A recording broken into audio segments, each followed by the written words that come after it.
To create the thruster flame, start by adding a plane, rotate it in the y-axis by 90. In the shader editor, add a new material. Delete the principal BSDF and add a mix shader node. Then add transparent BSDF and emission nodes and connect them to the mix shader. Add a gradient texture and connect it to the mix shader. Select the gradient texture and press Ctrl T to add mapping and texture nodes. Connect object output to vector input. Set the gradient type as spherical. In the material properties, under settings, set the render method as blended. In object properties, under visibility, disable shadows. In edit mode, select the top two vertices and press G, Z and -1 to bring them down. Then select the bottom two vertices. Set the X scale in the mapping node to 0.1 and bring them down in the Z axis. Press Shift A to select everything and then Shift T to duplicate them while still in edit mode.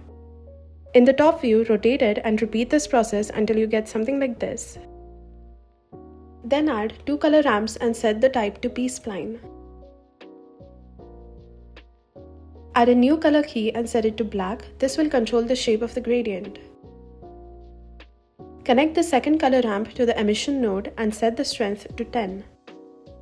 Add a color key and set different colors for your flame. Once you're done, add a noise texture. You can connect it directly to the color ramp, but I'm going to add a few extra nodes to add some control over the noise. Connect object to vector and then set the noise to 4D for easier animation later.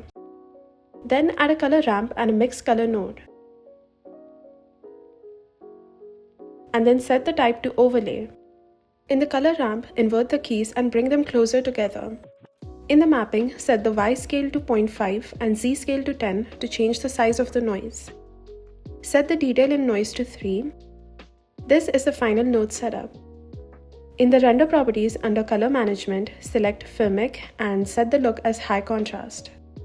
Now to animate the flame, in the noise, set W to 2 and press I to add a keyframe.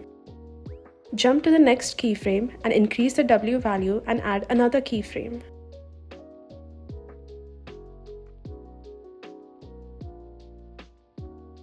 Then in the object properties, set a keyframe at X scale. In the graph editor, select the modifiers tab and add a noise. Press the play button and you'll see the flame has been animated. I hope you liked this tutorial and as always, thanks for watching.